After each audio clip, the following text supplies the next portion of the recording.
Contrary to what fairy tales may suggest, the powerful Confederation is neither fundamentally good nor unrepentantly evil. It is not fundamentally evil, even though its laws and regulations have occasionally been bent to cause extreme cruelty. Neither is it built with morality as its cornerstone, though it occasionally strives for moral deeds. Resilience is its cornerstone, serving as a stronghold against the anarchy of lawlessness and cruelty. With officials devoting their life to navigating its intricate labyrinth, the Confederation has knitted millennia of conventions, rituals, and traditions into the fabric of its existence through its unwavering tenacity. Many of these antiquated customs are easily written off as unnecessary, but they give the institution a certain momentum and stability that is just as enforceable as any agreement or display of armed force. We explore one such tradition today, deeply rooted in history, yet still very much relevant today, especially in its interaction with humans, one of the Confederation's more recent members. When humanity left its small realm and joined the prestigious League of the Galaxy, they brought with them an odd custom. Every new species that enters the Confederation is given a moniker that best describes them. This title is more than just a designation. It's a window into the past of a race, from the dawn of civilization to the pinnacle of its cosmic rise. Simple yet meaningful, the names pay tribute to the characteristics that brought each species from the primordial soup to the stars. The tall brachiaceans are called those who climb because of their narrow cities that reach the heavens. The tough Mador, who have transitioned from wandering tribes to armored void nomads, take great pride in being called those who wander in strength. Those who are one was taken up by the telepathic writ, a perfect harmony of collective awareness. These names convey a profound reality, despite the fact that some people may laugh at them as corny or simplistic. A name is a commitment. The tall brachiaceans are called those who climb because of their narrow cities that reach the heavens. The tough Mador, who have transitioned from wandering tribes to armored void nomads, take great pride in being called those who wander in strength. Those who are one was taken up by the telepathic writ, a perfect harmony of collective awareness. These names convey a profound reality, despite the fact that some people may laugh at them as corny or simplistic. A name is a commitment. Humanity's deeds throughout history spoke eloquently. They plied when others would fight. They yielded when others held on. And when surrounded, they always managed to get out quietly. Those who run embodied a strategic rather than a physical prowess, the capacity to outmaneuver, sidestep direct conflict, and uphold peace in areas where others could prolong war. With this name, humanity pledged to engage with the cosmos in a new way that focused more on cohabitation than conquest. Character balance in the Confederation's vast tapestry is as diverse as the stars themselves. The Confederation is not an evil force or a guardian angel. It is not a creature of bad intent, but on occasion its decrees have been used to carry out acts of extreme brutality, nor does it naturally promote virtue or good. Resilience is its main concept, acting as a fortress against the chaos of brutality and lawlessness. It has fostered centuries' worth of norms and traditions throughout the course of its long history, and bureaucrats spend their entire lives navigating its intricate systems. Even while these customs may seem extreme, they give the organization a force that stabilizes it just as well as any official agreement or military threat. One of these ancient traditions stands the test of time, particularly in its interaction with a recent member of the Confederation. When humanity left its first frontier and entered the larger cosmos, they brought with them an odd tradition from their most famous assembly. When a new species joins the Confederation, it is given an epithet that best describes them, a label that not only represents the history of the civilization, but also the evolutionary characteristics that propelled them from their primordial roots to the stars. The brachiaceans, for example, whose cities reach to the heavens, are appropriately called those who climb. The Mador are renowned as those who wander in strength, having developed from nomadic tribes to enormous, armored convoys. The Writ are known as those who are one because of their cohesive thoughts. These names reveal a deeper truth, that a name is a covenant, despite the mockery of some. In response, humanity dubbed itself those who run. This title caused some controversy at first. Why pick a moniker that suggests retreat instead of confrontation? The importance of the nickname became clear as things progressed. Humans have always chosen discussion over confrontation in conflicts and compromise over hostility. Those who run stood for strategic agility rather than physical agility, the capacity to avoid direct conflict and choose peace over war. This decision demonstrated a dedication to using a diplomatic rather than an aggressive strategy in their celestial dealings. However, the Confederation reacted differently to this tactic. Humanity gained many friends as a result, but few steadfast partners who were reliable in difficult times. The phrase, "those who run," turned out to be prophetic, as it appeared to give the Lashi, a species that has a contentious position within the Confederation, more confidence. Those who scourge was the moniker given to the Lashi, apex predators renowned for their quick and merciless strategies in both war and politics. Though it's unfair to judge an entire species by a stereotype, the Lashi have, time and again, proved their proclivity toward warfare and expansion, deploying their militaristic prowess when the Confederation required brutal force. The memory of their violent tendencies persisted, even though some of them were recognized for their kindness. Internal aristocratic discontent, economic strain from recent sanctions, and a desire to reclaim their martial supremacy were the Lashi's multifaceted reasons for extending their dominion into the uncharted territories of Terra. They skillfully crafted a story that portrayed Terra as the aggressor and them as the victims, laying the groundwork for a direct clash under the harsh and antiquated tradition of Carol, a ceremonial fight that shuts off the persons involved from outside assistance. Terra was caught off guard and had only just begun to assemble a meager defense force when war was declared. The sound of the Lashi laughing as they presented the Carol challenge reverberated throughout the Confederation Senate, serving as a disturbing reminder of their history as predators. Forced to mobilize, humanity began wartime endeavors that had been dormant since their planet's unity. However, the Terrans faced an uphill battle to protect their lands, especially their homeworld, Earth, which carried strategic and symbolic significance, given the Lashi's previously assembled forces. Though they had won their prize, the Lashi had not yet destroyed humanity. The Lashi were positioned to protect their main systems, Earth in particular, and they might succeed in the end, but not before suffering severe losses. They required a symbol to swiftly and devastatingly break the Terran resolve, not just a straightforward triumph. Something so embedded in their pride that its collapse would be unimaginable had to be the kind of thing they couldn't adequately preserve. Avalon was the destination. It wasn't just a colony, Avalon. It was a world that people treasured and represented their hopes for a more peaceful and better future. Avalon had been carefully cultivated, a world where humans lived not as conquerors but as stewards, while Earth still tried to purify itself from environmental damages wrought by humanity's desperate race to the stars. Its wildlife wandered freely, its forests were immaculate, and its cities melted into the surrounding countryside. Avalon was a brilliant gem of progress and harmony, everything that humanity aspired to be. But the Lashi came down on it like wolves to a slaughterhouse. The people of Avalon witnessed flames pouring down from the sky for the first time. Despite their bravery and desperation, the Terran forces were unable to compete with the merciless effectiveness of the Lashi war machine. The Lashi had taken control of the planet in a couple of hours, but they didn't take over or plunder. They did not seize captives or plant flags. As their name suggested, those who scourge, they obliterated everything.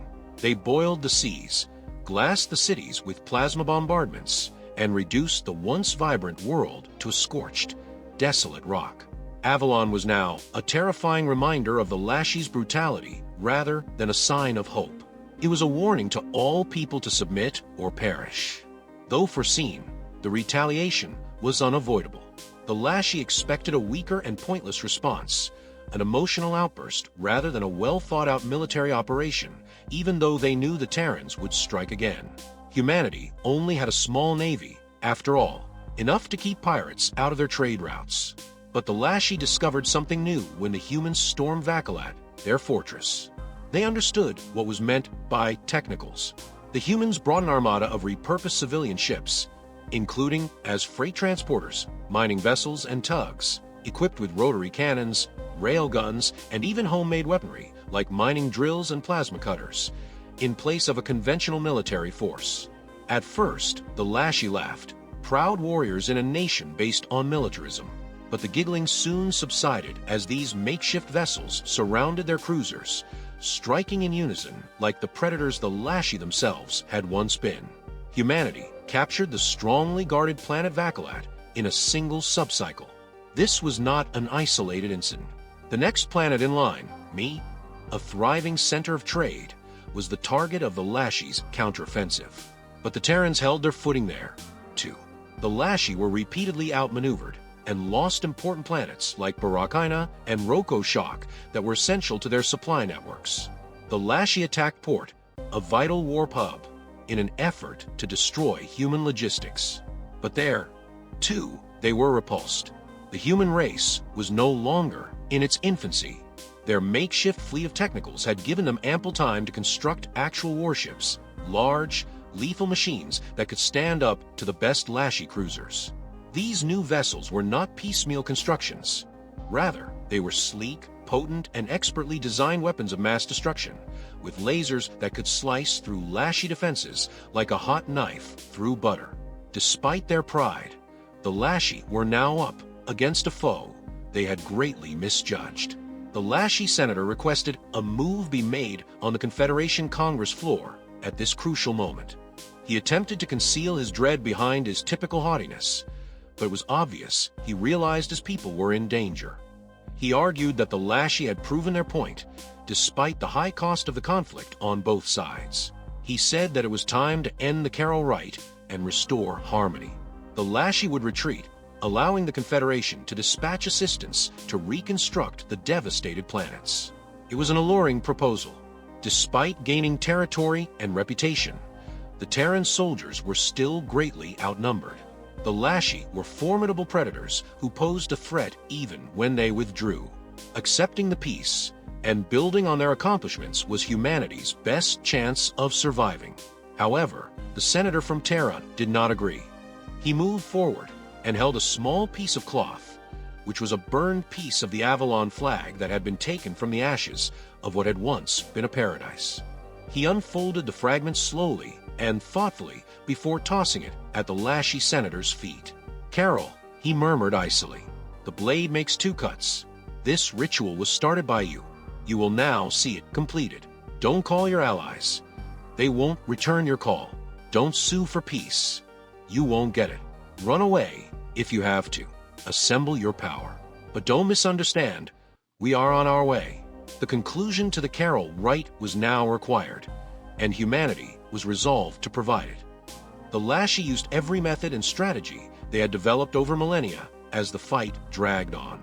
They made spectacular last stands, devised traps, and carried out audacious ambushes.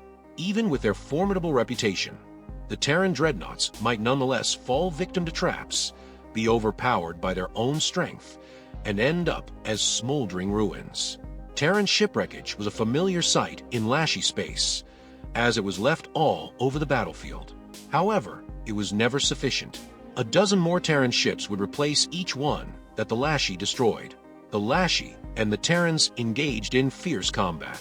They set their own traps, battled with a fierce determination that even the Lashi were taken aback by, and they exacted a heavy price on them after every defeat. What startled the Lashi the most, though, was not so much the individual battles as it was the overwhelming, unwavering flow of humanity. No matter how many were murdered, more always came. When the Lashi attacked those who run, they had unintentionally awakened something far more terrifying, a rival, if not an expert, in the art of battle. And the awful irony lay there.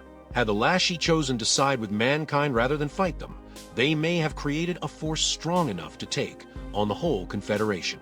However, the Lashi had taken the lead in their conceit and were now confronted with the wrath of a foe who had before begged for peace.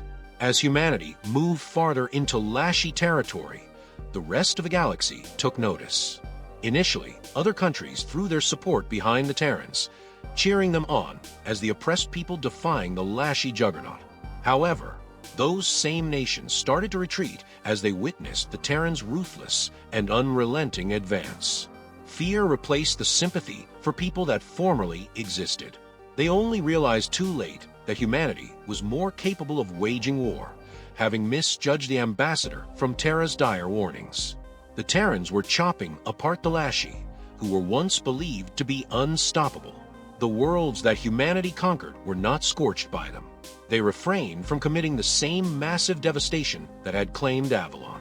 Rather, they devastated the launching zones and disabled the shipyards of Lashi before moving on. It was only necessary to destroy the Lashi's fighting prowess, not the planets themselves. And gradually the aim of this relentless onslaught became apparent. Beyond merely winning the conflict, humanity was blazing a direct route to Kant, the Lashi homeworld. Though it came with its own violent resistance, Kant's downfall was inevitable. The Lashi battled with their usual ferocity and tenacity, but it was in vain. Over Kant, Terran ships crowded the skies, their overwhelming numbers and firepower unstoppable. The Lashi's ancestral home was obscured by smoke and rubble as the sun rose, revealing itself through the ruins of battle. By the first light of dawn, the Terran flag was flying over Kant. Of course, the Lashi launched a counterattack, but it was the thrashing of a beast already fatally injured. Every attack was less powerful than the previous one, and every effort to recover lost territory was less successful than the last. The once dominant Lashi Empire was slowly collapsing and heading toward extinction. However, humanity refused to accept the inevitable.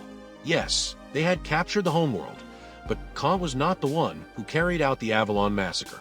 No, the Lashi royal family, whose word had been law for millennia, was precisely the group that humanity knew should take the responsibility. They were the ones who ordered Avalon to be destroyed. Millions of people had been sent to their deaths at their command, and mankind meant to make them answer for it. However, the royal family of Lashi had not waited to be apprehended. They had silently escaped to a nearby system long before the first Terran ships darkened Kant's skies, leaving their people to fight the war in their place. The Lashi defenders' morale was weakened by their absence, which had not gone unnoticed. Nevertheless, humans had missed its real objective. Thus, they too adopted that system. The royal family escaped away again, and this time the Terrans came after them. Humanity always followed the Lashi nobles wherever they sought safety. In an attempt to improve their chances of surviving, the royal family divided.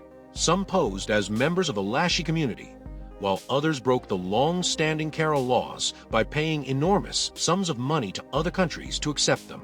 Others sought safety with pirate groups on the periphery in the hopes of escaping areas beyond the reach of the law. However, people were unrelenting. When force was no longer sufficient, they resorted to slyness and espionage. With uncanny efficiency, Terran operatives broke into safe houses, located and apprehended members of the royal family, and hauled them back out into the open. They exterminated those who were hiding among their own people. Unless the nations that had provided refuge to the royal family turned over their charges, they risked being exposed. Humanity's reach spread even to the lawless periphery. Throughout the galaxy, rogue ships were chased down by Terran forces, making no area secure. The Lashi, who had laughed off the notion that those who run posed a threat, were now being pursued across the vast expanse of space. The Lashi continued to use every tactic in their extensive arsenal as the fight stretched on. Having dedicated generations to honing the art of warfare, they now utilized every stratagem and trap they had ever come across during these last, hopeless days. They launched surprise attacks on Terran fleets and executed heroic last-ditch maneuvers. But for every human vessel they destroyed, another appeared to take its place. The remains of numerous Terran ships were scattered throughout the battlefield, yet humanity continued to advance. The Lashi initially believed they were up against those who run, a species they could easily outmaneuver and outfight. However, they soon discovered that they were up against something much more hazardous.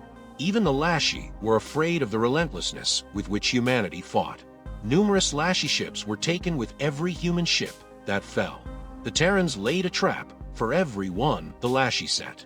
The Lashi discovered the hard way that the humans were now on an equal footing, if not superior, in this bloody war of attrition. And it was a real tragedy, beyond all else. The Lashi could have even challenged the Confederation itself if they had sided with humans rather than assaulting them. They had the potential to be an unstoppable force when combined. However, the Lashi faced the full brunt of humanity's fury as they had chosen war, motivated by conceit and haughtiness. The Terrans sliced through Lashi land while the rest of the galaxy stared in disbelieving silence. Countries that had previously volunteered to be humanity's allies gradually withdrew. Once they had mourned the Terrans as victims and rejoiced for them as underdogs, but now they feared them. Once seen as weak, humanity has shown itself to be an unstoppable force for destruction. The Lashi, who had before made fun of those who run, now found themselves in a hurry.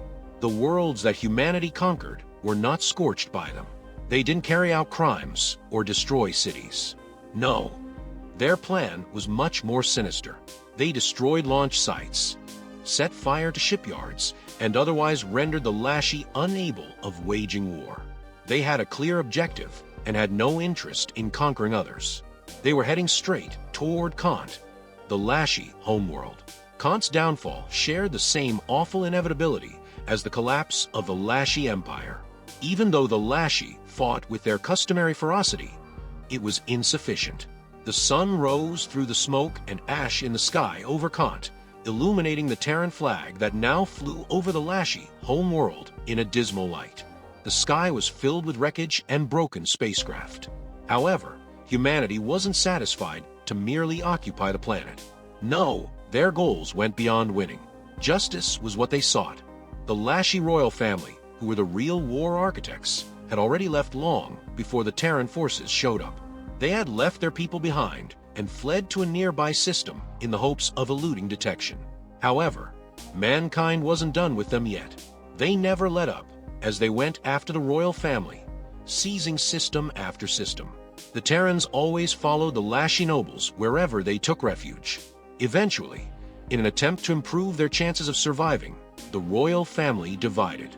Some sought safety with pirate groups in the furthest regions of space, while others hid among their people or bought safety from neighboring countries. But the fury of humanity remained unrelenting. When force was ineffective, they resorted to slyness and espionage.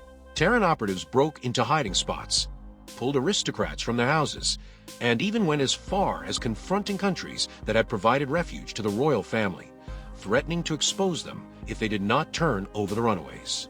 The fury of humanity did not spare anyone. The Terrans hunted down pirate vessels and forced them to surrender their Lashi guests, even on the lawless periphery of space. The Lashi, who had previously thought of themselves as the most formidable predators in the galaxy, were suddenly on the hunt and had nowhere to run. The king's son, the last surviving member of the Lashi royal line, fled to the barren planet Ublo, where any sophisticated technology was rendered useless by the planet's peculiar ionic environment. He was left abandoned with nothing but a parachute and his instincts when his ship crashed as soon as it entered the planet's atmosphere. However, that was sufficient. Because he was a Lashi and was bred to be a predator, he was unaffected by the hostile environment of Ublo. He lived as an isolated exile for nearly an entire cycle, confident that no human would dare follow him to such a dreadful, barren land. However, the day he witnessed a Terran ship falling from the sky destroyed his self-confidence. The pilot, a lone human woman with only a knife for protection, survived the ship's crash, as did all other ships on Ublo. The subsequent chase would go down in mythology. The Lashi prince tried every tactic he knew to elude his assailant as he ran over the unending plains of Ublo for cycles. However, the person never stopped. She didn't have to be as quick as he was, even though she wasn't. She never gave up, no matter how far he ran. She would always close the gap. The Lashi are ambush predators. Their speed is limited to quick bursts, not sustained speed. The prince quickly discovered that the human would always catch up, regardless of how far or quickly he fled. He tried all his survival skills, such as setting traps, doubling back, and bridging streams, but to no avail. With an almost superhuman ability, she followed him, as though she could see through his every move before he did. Finally, he was overcome by tiredness. He exhausted himself so much that he collapsed in the desert, unable to go on. He was almost thankful when the Terran woman finally caught up to him and put her knife to his throat. The last surviving member of the royal line of Lashi had fallen. A small vessel penetrated the planet's ionosphere precisely 10 years after the Terran ship had landed on Ublo.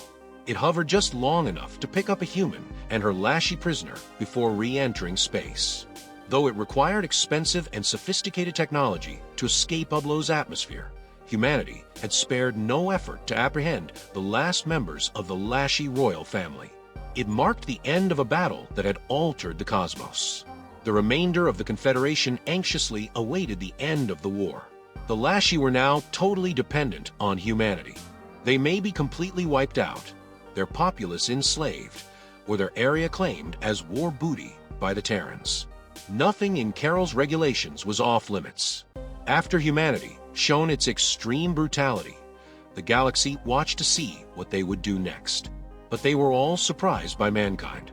Rather from taking retribution, they tried the Lashi royal family for war crimes.